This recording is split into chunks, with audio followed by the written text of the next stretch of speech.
राष्ट्रपति जी, आपसे मिलकर के बहुत खुशी हो रही है और पिछले वर्ष हम वाशिंगटन में मिले थे। उसके बाद हमारे संबंधों में एक नई गति आई है, नई ऊर्जा आई है और कई विषयों में हम बहुत मिल करके आगे चल रहे हैं।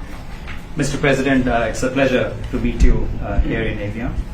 We had an extremely productive meeting in Washington last year, and since then we have given new speed and new energy to our relations, and we are working together on a number of areas. और हमारे लिए खुशी की बात है कि हमारी दोनों टीमें भी मिलजुल करके हमने जो टारगेट तय किए उसको पूरा करने के लिए भरपूर प्रयास कर रहे हैं और हम बहुत तेजी से आगे बढ़ रहे हैं। And we are also happy that our teams have also been working in close coordination and engagement, and they have been working towards achievement of the targets that we had set for ourselves last year. Excellency, Paschim Asia में शांति के जो प्रयास प्रगति हुई है, इसके लिए मैं आपका अभिनंदन करता हूं। Mr. President, I commend you for your leadership on the progress that has been made in the efforts to restore peace in West Asia. आपके इन प्रयासों के कारण पश्चिम एशिया में शांति की एक नई किरण नजर आ रही है और हम आशा करते हैं कि चिरस्थायी शांति बनेगी। Thanks to your efforts, Mr. President, new hope for peace and stability in the region has been rekindled, and I'm confident that this will lead to a long-standing peace in the region. Excellency, आप और हम सभी इस बात से सहमत हैं कि हॉर्मुज का खुला रहना एक वैश्विक अर्थव्यवस्था के लिए बहुत ही अनिवार्य है।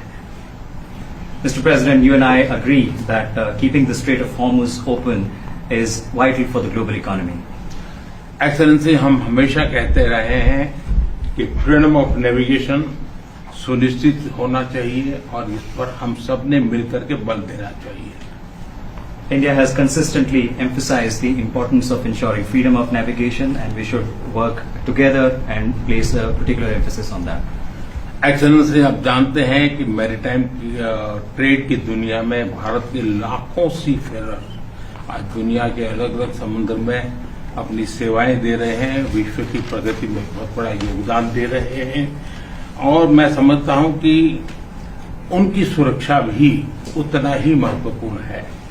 Mr. President, you are aware across the world, Indian seafarers in hundreds of thousands are working and they're performing their duties across global maritime trade routes, including the Strait of Hormuz, and their safety is of utmost importance to us. Excellency, समझौते के लिए शांति के प्रयासों में आपने भरपूर प्रयास किया है। मुझे पूरा विश्वास है कि समझौते में सीफेरर की सुरक्षा भी सुनिश्चित होगी और उसको प्राथमिकता मिलेगी।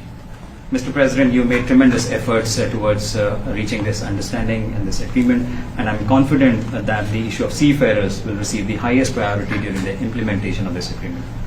एक्सेलेंसी, मैं फिर एक बार पश्चिम एशिया में शांति बहाल कराने के आपके भरसक प्रयासों का मैं पूरी प्रशंसा करता हूं और आपका अभिनंदन करता हूं। Mr. President, once again, I deeply appreciate and I deeply commend your efforts in ensuring the restoration of peace and making efforts towards the restoration of peace and stability in West Asia. Thank you very much. Thank you. Thank you. Thank you.